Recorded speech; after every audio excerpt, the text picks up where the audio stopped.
I'm excited to bring you guys this one today. I am fired up. This is really cool because we are coming full circle, and I need to tell you some backstory on why we're coming full circle. About a month ago, I was here. You might be wondering, where is here? Here is Tampa MX. That's where we're at today. Now, what does that have to do with coming full circle? About a month ago, I was here riding. I had a very, very unfortunate situation that I'd run myself into that, unfortunately, I drove all the way from Minnesota to Florida, rode my dirt bike for the first time, and was having some issues. I was wondering why my bike was feeling weird. It was really springy in the back, and it wasn't riding like it should have been. And I had just done suspension, got it revalved and set up for, it was carryover from my 250 two-stroke, and I put it on the 350 because it worked out. And the weight on those bikes is actually pretty close. It's like 10 pounds difference, which you wouldn't think. So I get down here and I'm riding, and I'm talking with some friends at home, and we're going through suspension setup and figuring things out. And I'm like, this thing is, I got it better after a few rides, but I was like, I don't know, man, something ain't right with this thing, and I couldn't figure it out.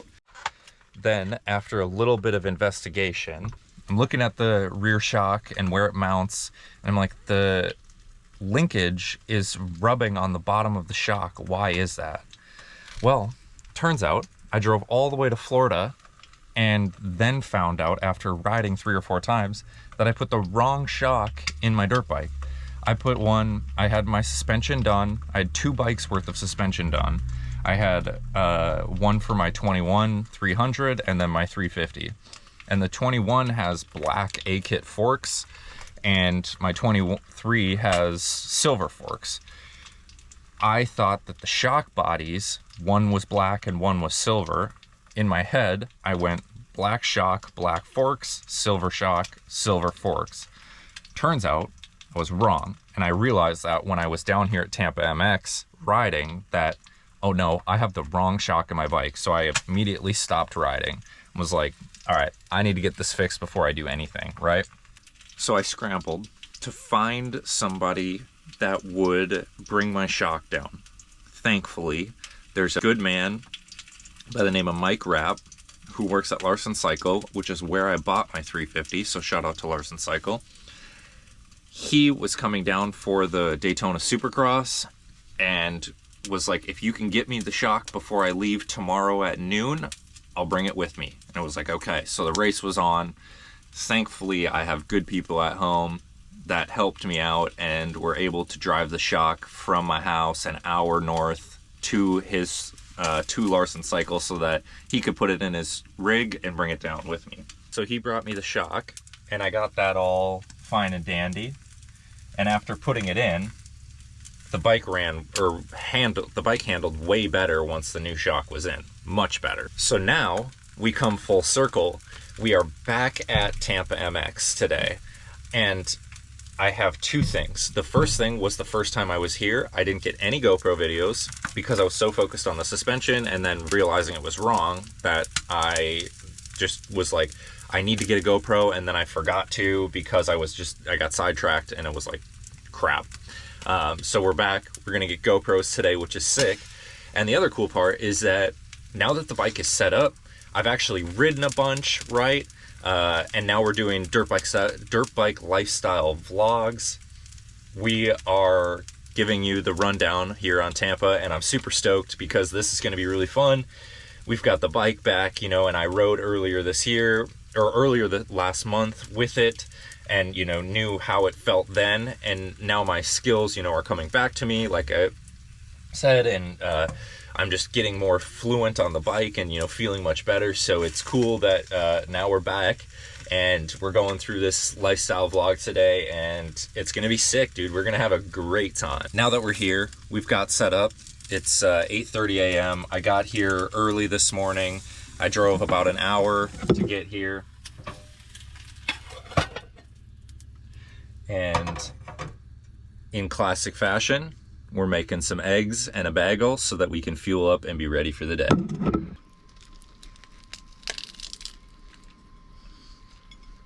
We're gonna have a fun day. This is gonna be a good time.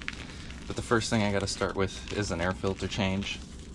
You should always wash your bike in between riding sessions, however, riding days. However, if you're like me and you're traveling, or I guess if you don't have anything, you know, you can only do with what you got, then you just gotta go like this and change a filter. So I'm gonna kind of walk you through changing my filters. We've got a little bit of brake cleaner here, Walmart brand. It's cheap stuff, it works great. FFT Maxima oil filter and some Bel-Ray waterproof grease and a couple towels set out. And now one thing I'm not gonna do is recommend this, however, it is a pretty simple way to do it, is instead of cleaning air filters, if you run out, just buy another one. That is the unfortunate conclusion I had to come to. I didn't want to, today is one of the last riding days, so chose to just buy a filter instead of trying to figure out how I was going to wash them. Look at that thing, just caked. However, no dirt through the back, so we're good. So you clean out your air box, get that all cleaned out. Then you gotta clean your air filter cage, because sometimes dirt gets on that. You don't want any dirt in your bike. That's what I mean by, if you don't prep your bike before you go out, bad things can happen. You can get dirt in your bike, and if you get dirt in there, that could cause your engine to blow up. And if your engine blows up, you can't ride dirt bikes. And then you're even more broke than you already are. The nice part about a fresh filter is you get to see how much oil and stuff you've put on properly. You got to get everywhere. I like to fold it inside out so I can really get it without dripping it anywhere.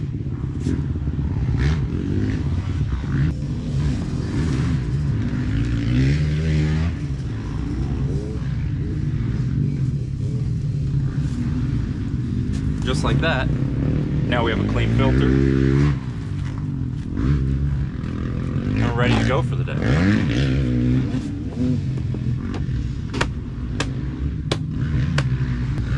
Lube the chain.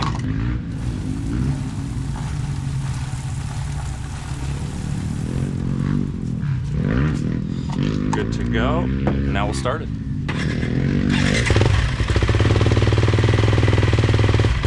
Today's kit, we're gonna go red pants with the red jersey, red boots, of course, red gloves, some all black goggles with the black and white helmet. Fresh gear means fresh ride, means fresh vibes, and you know what I'm a big person for saying is look good, feel good. So if you look good, feel good.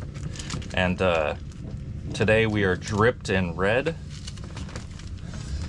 I feel good. Coming out swinging. First practice, we're gonna take it easy, enjoy ourselves, learn the track. You never wanna go full tilt on the first practice. See that you can give yourself time to learn the track. It's gonna be wet, it's gonna be, you know, a little muddy, so you gotta be ready for it.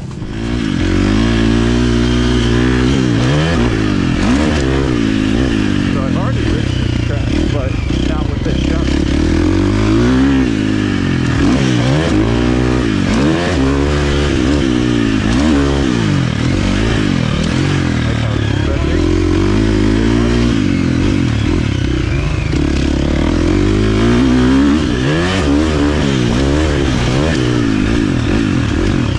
Good,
So that marks a little 10-minute sesh.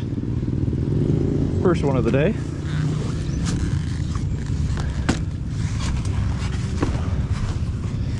And pretty good actually. I gotta check my spokes for sure. Just because those jumps are pretty rough, in the sense that when you're like that table in the back, you're jumping that thing and then just kind of launching. And to be honest, the last thing I want to do is here, let's see, there we go, nice. Last thing I want to do is have a spoke or something, you know, go bad. This is why you check spokes, because you get off the track and you look around and then you see stuff like this, like uh-oh, that ain't good. Broke it off right on the inside. I must have these spokes too tight, because that is now the third spoke I've broken off this bike. And now based on this, I'm gonna be checking the spokes after every practice to ensure that, one, no more spokes are broken off, and two, you know, these ones right here are gonna take a lot of strain with this one missing. So we just gotta make sure that everything stays good and tight. Like I was saying earlier, like showing up with a bike that's ready to go is super important, because if you show up with a bike with a missing spoke or a loose bolt, eventually that bolt's gonna be gone, the spoke's gonna break, something like that's gonna happen, and then it could ruin your day. Or you could show up with the wrong shock in your bike and you're 1,500 miles from home. You could also do that. Not great. Now we're out for the next practice. This one, just again, get a little bit more feel for the track. See, you know, we need more ruts, that's the thing. More ruts and more dry. And once we get more ruts and more dry, I think the track will be sick, you know. That always seems to be the case. It's like, oh yeah, all right.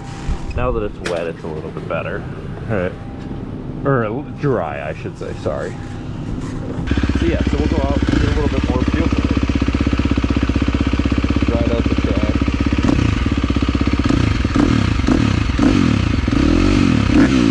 Maybe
All spokes are good. A lot less talking in that one, more focus. You know, this track, although not hard, with the jump speed, peak to peak, that kind of stuff, you want to really be on point and you know, be in the right mindset, and just be on your marks, because you can, if you get caught slipping up, you know, that it could be bad. So really just focusing on the riding, you know, kind of executing the corners, and making sure that, you know, my riding is on point for a practice day, right? Like, not doesn't have to be the you know, the fastest riding I've ever done. However, I want it to be good riding, clean riding, you know. And I would say with that was a good session. Had fun. As you can tell, check spokes. Right after I was done, spokes are good, which is good. Everything is G to go, and we're feeling good for that session.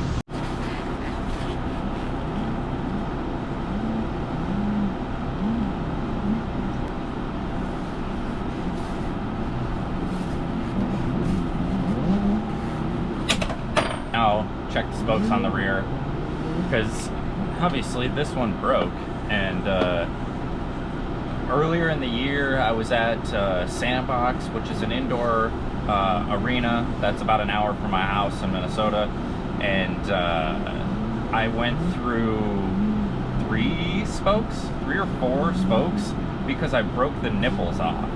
I don't know what it is about these nipples, but they've been breaking on me. I never had issues on my 252 stroke, but on the 300 I've broken, they all break at the nipple. It's not the spoke breaking, it's the nipple breaking and then bending the spoke. I don't know why that is. I think it's just, I mean, I do know why. It's because the spokes, I believe, are too tight. But it's interesting that it's breaking on. So now I think the next one, I'm gonna go out. Yesterday I was practicing feet work and keeping my feet on the pegs. This time I'm gonna do the diamond and practice with the elbows out and see, you know, little things like that. And I think that's today's goal, is elbows out, elbows up. There's a lot of corners. It's like jump, corner, jump, corner, jump, corner. So my high speed today I think is like 18, right? Or no, 30 something, with the average of like 18. So it's really quick, slow, quick, slow, quick, slow. So I think getting my average to maybe 20, and then getting my elbows out and keeping the bike control. And when you lean over in the corner, I'm really bad about doing this as I lean, and you want to do this. You keep the bike, keep your head level, but your body turned, you know. So those two things, first we'll do the arms up, and then we'll keep my head, you know, straight, and we'll try that in the following session. So.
that puts a lot of strain on my hands here and down on my fingers. 18.9, 36.1. Not bad, not bad.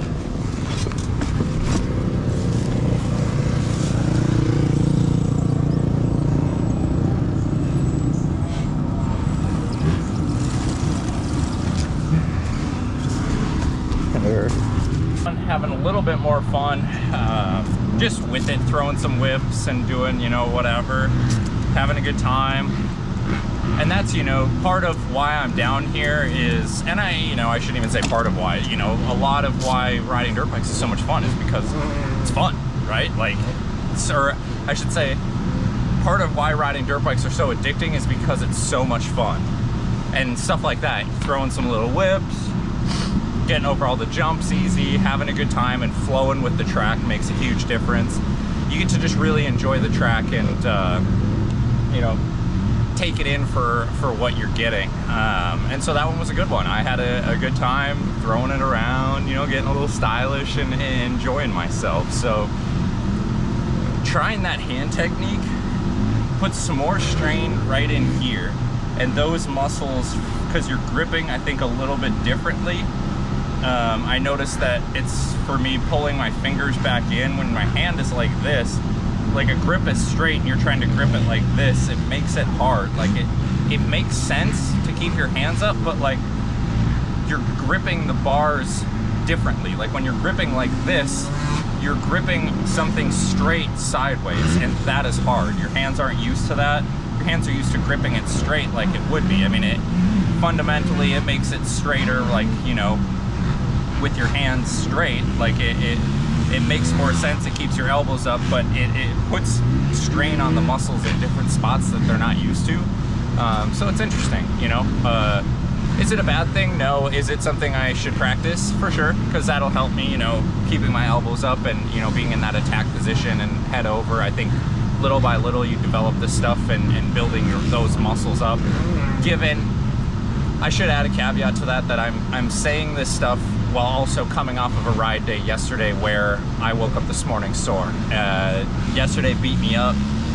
That is DirtBikeLifeStyle 74 MX, and that one just it beat me up with the whoops and all that stuff. So this is cool. It's a much different flow and it's pretty, you know, smooth for the most part. A little bit different terrain, and so it's a good time. Like nothing bad, but just different, and having a good time and making the most of it and trying these different things. So you know, I'm coming off of being a sore day, so having some different techniques and having sore muscles makes sense, right? I'm working muscles that are already tired and then working them in different ways, you know, making them even more tired. So I don't even know what to, oh, it's lunchtime. It's time to make some brats. The way that I like to look at it is like, if I'm going to be doing the most and pushing my body through the most, the least I can do is stay fueled and hydrated throughout the day so that whatever I throw at my body, it's ready.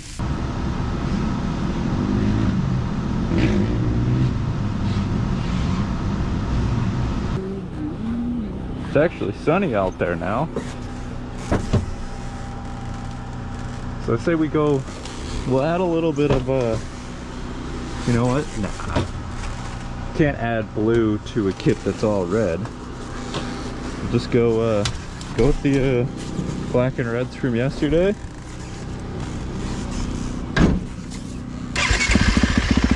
This would be a solid choice.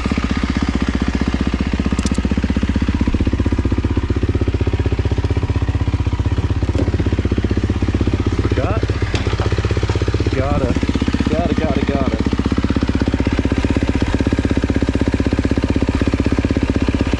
Make sure that you're lubing your chain, man. Multiple times a day, that thing needs to be lubed. Some of you guys aren't lubing your chain, but it shows.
So that one I just locked in for straight riding. The couple of things that I focused on were elbows up, keeping my head tilted straight as I was going through corners, and really just having some fun, throwing some whips and enjoying myself out there.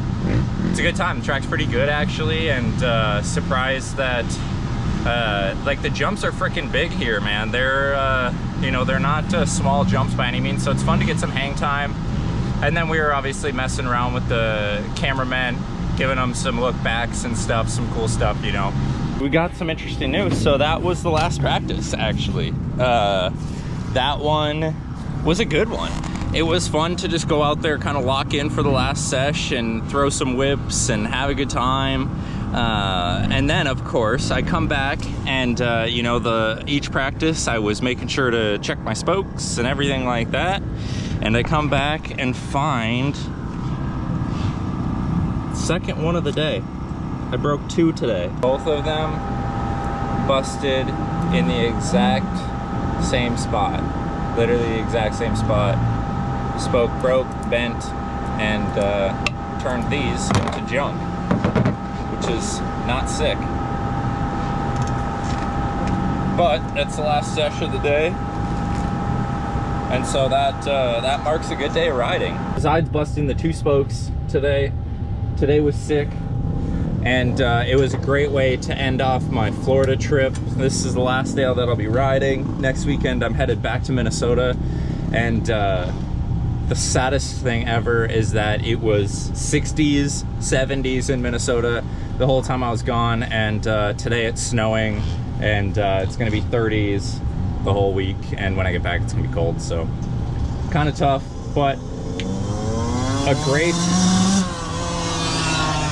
great day in the dirt bike lifestyle, showing you guys, you know, all of the stuff that we go through and all of the stuff that I go through. And it's cool to take you through a day of, like, you know, more of like a regular day where we show up.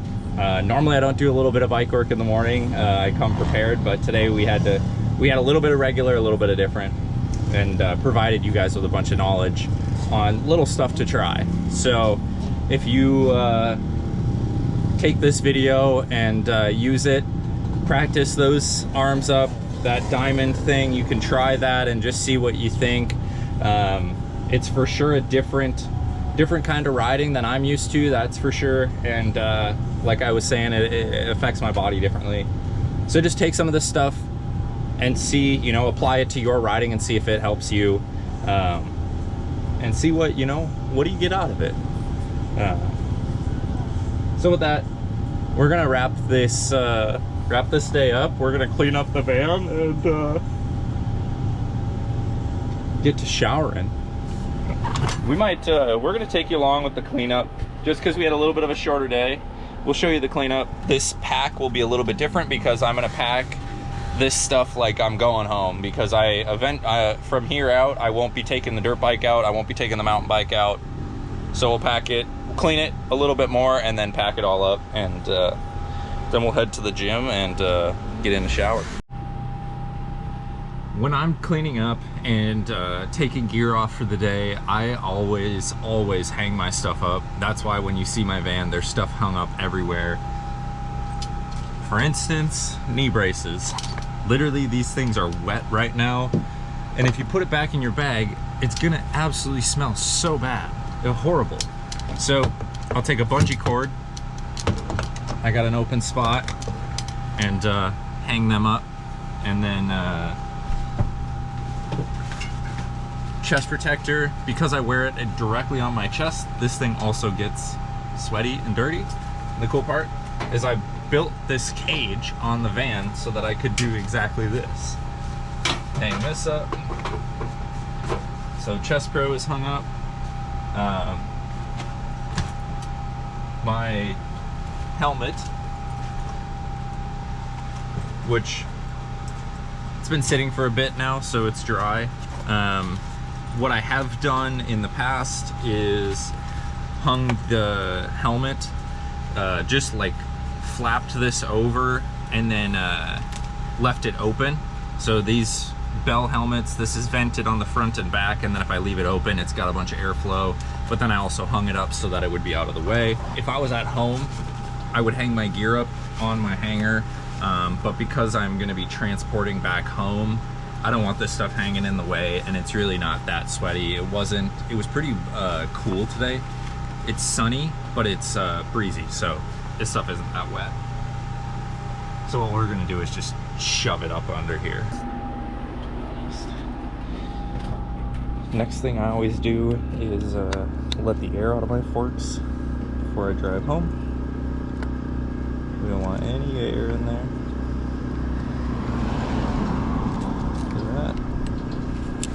Tighten that up.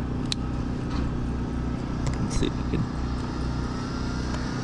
I think because of the amount of riding that I did today, I didn't have enough riding to actually put any pressure in the fork.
Throw that in, and like that, voila.